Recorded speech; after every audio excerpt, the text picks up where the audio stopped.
Hello there, thanks for joining us. On Frontline, I am Obiora Ilo. Glad to know you are out there with us. Today on our program, we'll be hosting a former Minister of Aviation, a former Minister of Culture, and a former spokesman of former President Olusegun Obasanjo. We'll also be looking at 14 years after democracy.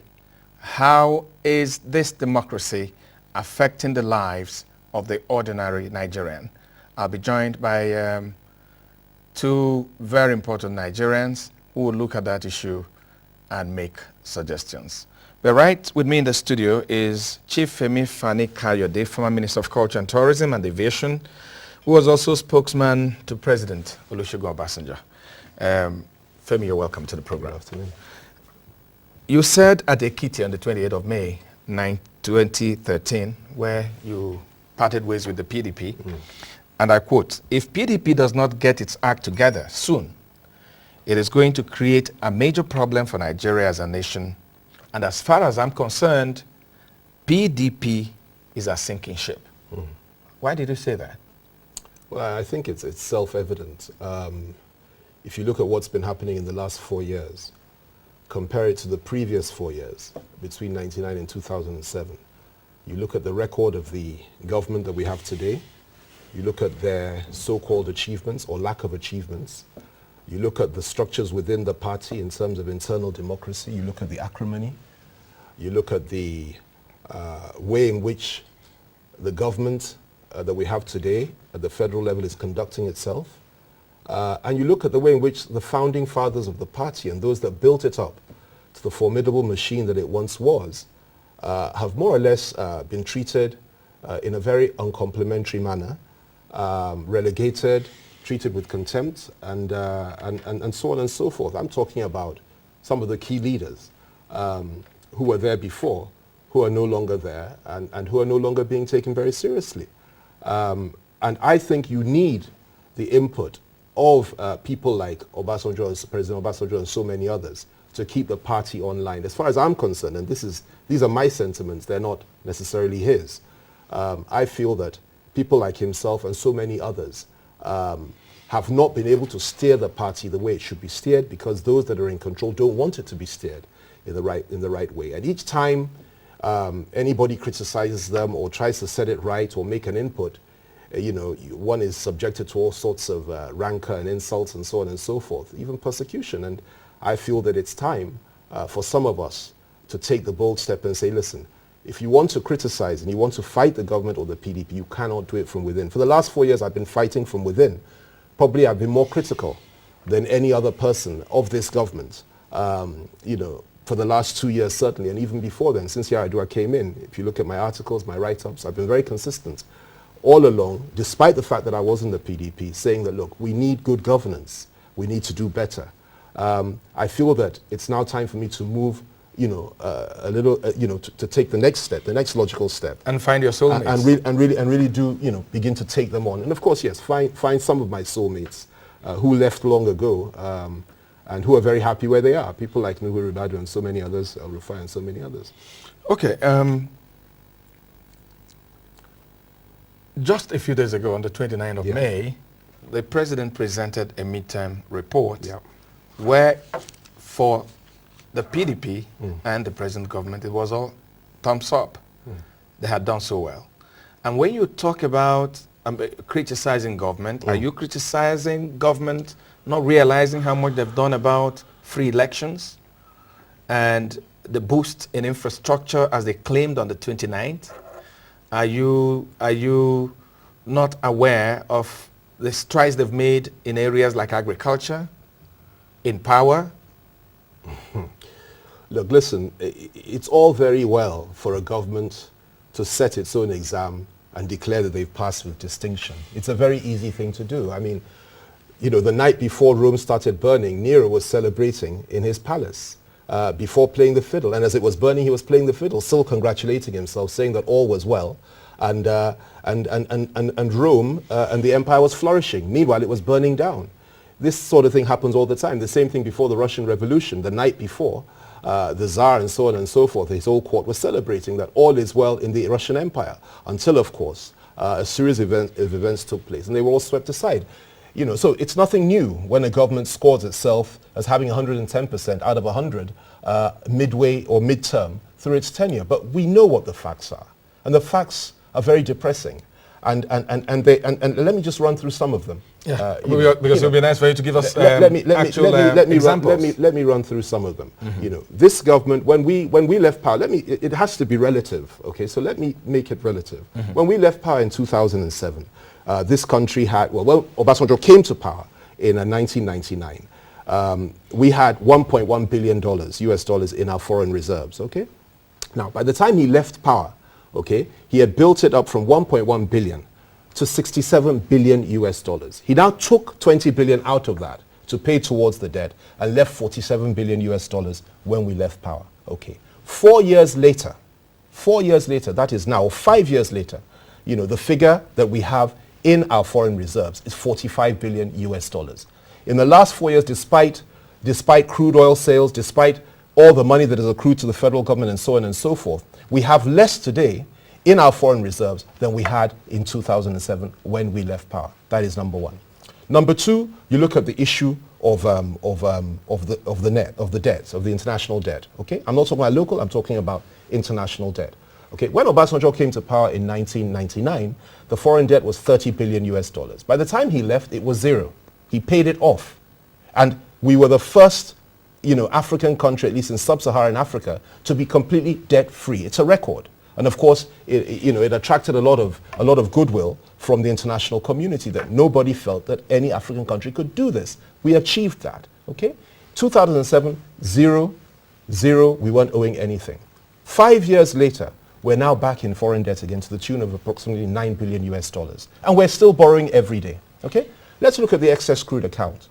When Obasanjo came into power in 1999, there was no excess crude account. He created it to save money for a rainy day. 8 years later, he had 24 billion US dollars in the excess crude account, which is what he accrued, and he kept it there, okay? Nobody touched the money, okay? The next administration came in. 5 years later, Yar'Adua came in and virtually spent it all, left 1 billion US dollars by the time he passed on from 24. This government now came in a couple of years later, and what do we have there today? We have approximately 7 billion US dollars left in the excess crude account as we speak today, which means that we have 17 billion US dollars less in the excess crude account than we did in 2007, okay? Today you look at the indices in terms of unemployment. Graduates unemployment in our country is 80%. 8 out of 10 graduates, and there are many watching this program today, they don't have jobs. 8 out of 10. That is, out of every 1,000 graduates in this country today, 800 do not have jobs. That is an atrocious record. You look at the level of, inflation. You look at all the indices in terms of the economy. Virtually every single one. Where can any of these people say that they have done well? Unless, of course, they're wallowing in self-delusion, which is something that's quite habitual. Well, but the economy has been growing. The GDP is growing. The GDP is growing. And don't forget that you may have left the PDP just a few days ago. Yeah. That all these years we were in the PDP. Yes. First of all, let's get to the issue of the PDP, the GDP is growing. First of all, where are you getting the figures from? That's number one. How does that translate into anything on the ground? No. But there are a lot of international organizations. Listen to me very carefully. Yes. Okay? First of all, foreign investment in this country is down. Local investment in this country is down. We are owing almost 50 billion US dollars in terms of local debts in this country. Industries are folding up. Jobs are not available for people, quite apart from graduate unemployment. Ordinary unemployment is about 70%. According to the UNDP, 70% of Nigerians are hungry when they go to bed. These are not good indices. Now, I'm prepared to concede that there may be one or two areas that they can clap for themselves and congratulate themselves. Mm-hmm. Fair enough. But I'm saying 3 years into a tenure, and it's 3, it's not 2. Mm-hmm. He's been in power for 3 years. Yes. I'm not very, very impressed with their record. I'm talking about the economy. Mm-hmm. I'm talking about security. I'm talking about the party itself, democracy itself, how it has managed to unfold in this country. Yeah. I don't think we can be too impressed. But Obasanjo did not pay local debts. He cleared the foreign debts. Yes, it did. So you can't claim that this government had amassed a local debt of about 50. No, I didn't say Obasanjo paid the local debt. I said he paid the foreign debt. I know. So we had local debt at the time, but the local debt, if you compare it to what we have now, we were at least servicing it.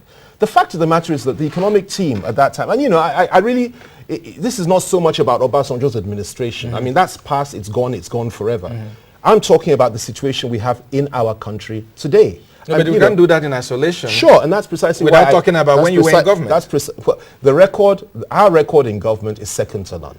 Let's go to aviation where you were minister. Yes. Are you saying that the aviation industry when you were minister is better than the aviation industry today? What do you think? I mean, looking at our airports, the physical turnaround. What do you think? What are the physical turnaround at the airports? You look at the airports today, cosmetic stuff. You go there, you see all the contracts that are being awarded in order to beautify the place. That's all well and good. But you look at the issue of how many planes do we have? How many airlines do we have today? They've reduced dramatically. How many planes do we have flying in the skies today? Far less than before. How many routes do we have, international routes? Far less than before. How much efficiency do we have? Far less than before. When I was in aviation, there was not one plane crash. I thank God for that. It's the work of God. We've had a series of plane crashes since that time in the last 4 or 5 years. For me, as far as I'm concerned, and if we're going to look at it sector by sector, that's a different ball game entirely. What I'm trying to tell you is this. We're talking about the PDP. And we're talking about the PDP federal government. Yes. Okay? And I'm saying to you that in terms of what a political party ought to be, as far as I'm concerned, the PDP has not done as well as it should do. And for me personally, I feel that it's wrong for me to continue to stay within the ranks of the PDP and continue to criticize them. We've tried to reform it from within. We set up, in this very premises here, we used to have meetings of the PDP Reform Committee, chaired by Chief Raymond Dokpesi, with people like Professor Nwosu, the former minister, Chief Sekibo, the former minister, Nasir El-Rufai, the former minister, Akin Oshuto, so many of us. We tried our very best to do that. We did the honorable thing, but it didn't work, so it's time for us to move on. And as far as I'm concerned, to join forces with the progressives, I believe that Nigeria needs change, and I believe that the APC can bring that change that is so desperately needed. Also, at the press conference you had on the 28th of May, you said that Obasanjo's PDP is different from the PDP of today. Let me quote you. You said, Obasanjo built the PDP where everybody had a right to express their view, and we settle issues from within. That was what you said at Ekiti. And when I put a promo about our interview this afternoon on my Facebook page, someone said, you were crying now because you're on the other side. Which other that side? When you were spokesman for Obasanjo, a lot of people complained about being left out, and you were the spokesman for Obasanjo, who kept hitting them. Look, listen, let me... And maybe because you're on the wrong side today, you're now criticizing government. Look, first of all, let's be clear about, if you want to talk about me, let's talk about me, all right? I have been in politics for 22 years, okay? I fought military governments. I stood when it came to June 12th. I was in Nadeco. I went into exile for some time. I came back, I fought the military government. We worked for this democracy. There are many people that are in this democracy today that fought for it. They didn't just come on board later. When it was very unpopular to say no to military governments and so on and so forth, I fought for it. So my record is very simple and clear. I came into the PDP, I came into the Obasanjo administration based on the fact that I felt that he could do a reasonably good job. I was very critical of him before that time, and he proved me right. And I think the record of Obasanjo speaks for itself. Okay? Now, in terms of being left out of what? We opposed the ascension or the selection of Umaru Yar'Adua in 2007. We had no business being part of that government. I never wanted to be part of it. We opposed Yar'Adua's selection by President Obasanjo at the time. A number of us did, and we were very vocal about it right from the beginning. Throughout that period, we were vocal, and we fought them from within. Some of us left, some of us stood and fought them from within. Goodluck Jonathan came in. Initially, a lot of goodwill. We thought he would do a pretty good job. Again, we discovered the fact that he was not performing at the level that we expected him to do. And you don't expect me to sit there and say, well, let me just keep quiet and be nice and try and gather a few crumbs. If you want to get something from government, if you want them to remember you, if you don't want to be left out, what you do in the characteristic Nigerian way is to go to them and say, listen, I'll be a good boy. I won't say anything wrong. I'll say you're doing a wonderful job like so many people are doing today. Do whatever you can to me. Some of us are not into that. We're not interested in that. So when you talk about being left out. If I wanted to be part of this, I would have been part of it. It's a question of taking a principled stand that, listen, the performance in terms of what is happening in the country today, if it's not what you expect, and you keep on fighting for it, you keep on speaking, and they're not listening, then you have to move away and try to change the government and bring change to Nigeria. We have had over 5,000 people, well over, slaughtered in the last 2 years in this country by Boko Haram. I remember when I was saying what they've just done in the Northeast now, state of emergency. I remember when I was screaming that 2 years ago, so about 2 years, something has to be done about this. Everybody said I was an alarmist. I shouldn't be saying these things. And what did our president do? And this is where I started departing ways. He initially declared Boko Haram as his siblings and so on and so forth, whom he could not move against. The next thing he did, he set up an amnesty committee to go and discuss with people that are committed to destroying Nigeria and establishing an Islamic fundamentalist state. It is only when it became so necessary and so obvious that these people had already taken over parts of Nigeria that he now saw fit to declare a state of emergency, rightly, in some parts of our country. And that's a good thing to do. But I don't think that we should commend him for that? Listen, read my right. I commended him at the time. I always commend where I feel they get it right. Okay, let me just come in here. Though it was too late. Today you're criticizing the president and the PDP, the government and the PDP for running what I could summarize as an exclusive government. Those are not my words. Okay. What I'm criticizing for, I'll be specific and clear. I'm criticizing them for not doing as well as I believe they should be able to do. Okay, but one of the reasons you're leaving the PDP is that at that press conference, you said something about intimidation, coming against people that criticize them, and all that.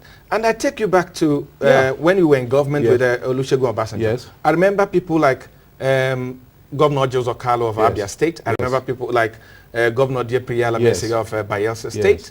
The government of Obasanjo came after them because they opposed what Obasanjo believed in. Fine. And you defended Obasanjo at that time. Fine. Well, if we look at it, let's look at it. First of all, when it comes to the issues of Orji Kalu, and he's a good friend of mine, as you know, and Alamisia and so on and so forth, I'm not aware of the fact that I ever commented on such matters. I commented on government policy in terms of the economy and the performance of the government. And I had my facts and figures, and that's why I was so effective. However, I will agree with you that during the Obasanjo regime, there were a number of things that were done at the time which were not done correctly. I mean, I'll be the first to concede that. He's not infallible. That government was not a government made up of angels. Many mistakes were made. I think third term was a mistake. I think the fact that Umaru Yar'Adua was selected to take over was a mistake, and so on and so forth. I think the handling of Anambra was a mistake. There's no question about that. But I'm not here to play, let's compare medals and let's do, what do you call it, jingle it and say who's better or who's... I'm concerned about Nigeria moving today. Forward. I'm concerned about moving forward. Now, whatever mistakes Obasanjo may have made, 5 years later,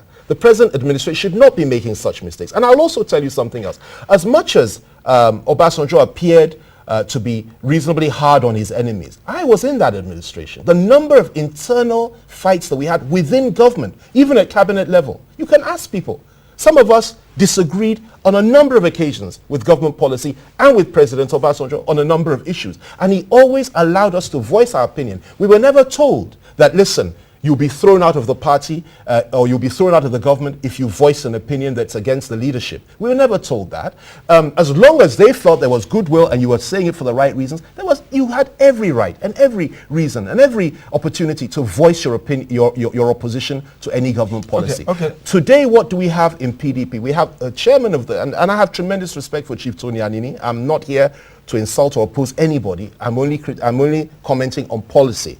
We have a situation where the chairman of the PD Board of Trustees has now said that the likelihood is that there may not be presidential primaries and gubernatorial primaries, for the next. What type of thing? That has only happened, in 2 places in the world. It happens in 3: communist China, communist Stalinist Russia, and of course it also happened under Hitler, the Nazis. That's how the Nazi party operates. How can you talk about internal democracy where you're not going to have even primaries for people to try to oppose the president, the governor, or whoever it is? This is wrong, and this is one of the reasons. You also had a party chairman who is like a father to me, Alhaji Bamanga Tuku. He was a great friend of my father's. I grew up knowing him as a dear uncle of mine. I have nothing but respect for him, but I disagree with some of his positions. This party chairman, a few months ago, got up and told the whole country that Boko Haram were freedom fighters. Now, in any other country in the world which was facing an Islamist insurgency where people are being slaughtered, and the chairman of the ruling party will get up and say that those insurgents are freedom fighters, this would be a reason to ask the gentleman to resign. But of course, in Nigeria, that doesn't happen. People forget so quickly, and people just move on and have hallelujah parties midterm and say everything is wonderful. Things are not wonderful. Things are not going well for our country, and we should urge and encourage our government to do better. Okay, let me. You said at your press conference, you said that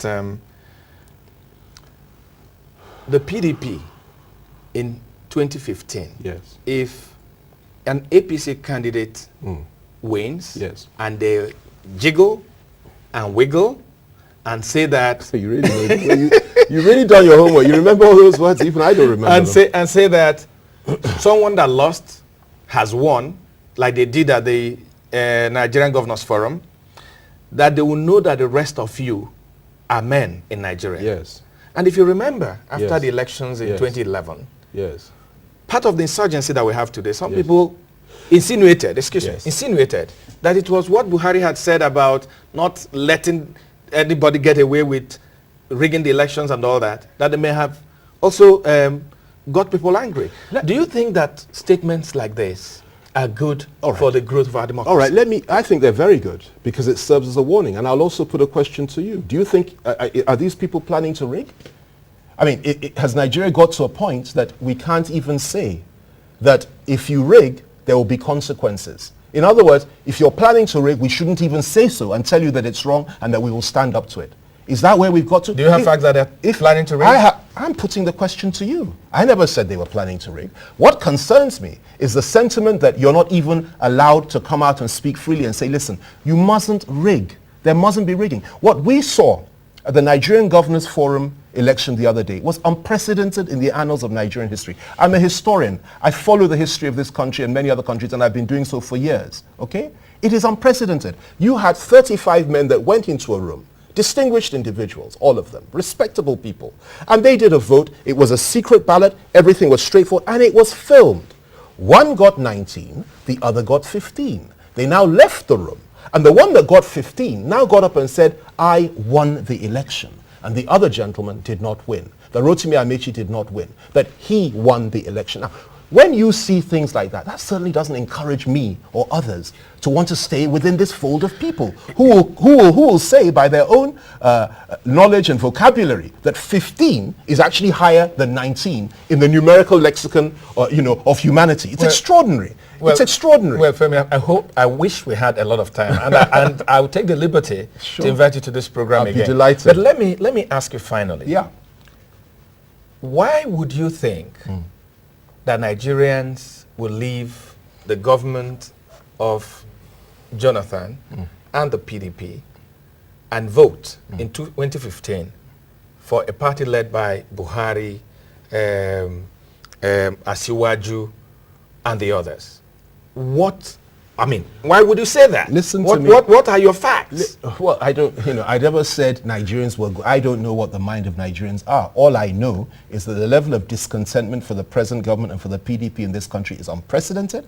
Not only do I know that, I also know that in terms of quality of leadership, as far as I'm concerned, if you compare the leadership of today's PDP to the APC leadership, I mean, there is absolutely no comparison. It's time for change in this country. You have a situation where the present administration has marginalized the Southwest, that is the PDP Southwest, completely. They're complaining bitterly every day. They may not say so publicly. But they're fighting among themselves. Listen, they're the ones fighting among themselves. Their reasons for fighting you put to them. I'm not part of them, all right? The issue is that they are being marginalized and they've been humiliated and disgraced by their own federal government and by their own party leadership. That is number one. Number two, you look at what is happening in the northern part of this country. You will see that people are not happy. If you put north and west together and you now juxtapose that and put Ijaw land together to say that the Ijaw land will be able to to defeat the whole of the North and the whole of the Southwest, okay, in an election. Well, these are strange calculations as far as I'm concerned. I think the APC leadership, it's a good quality leadership.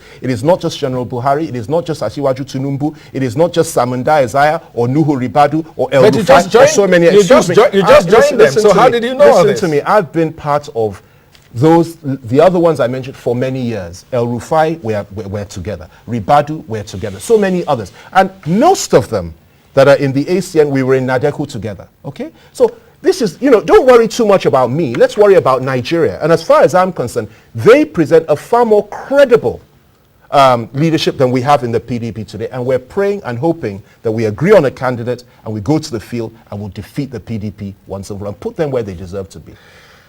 Honorable Minister, I'd like to thank you. My pleasure. It's my pleasure speaking with you, and I hope you'll be here again. I'll definitely be anytime. And when we return, we'll look at 14 years of democracy and how it's impacting on the ordinary Nigerian. Don't go away.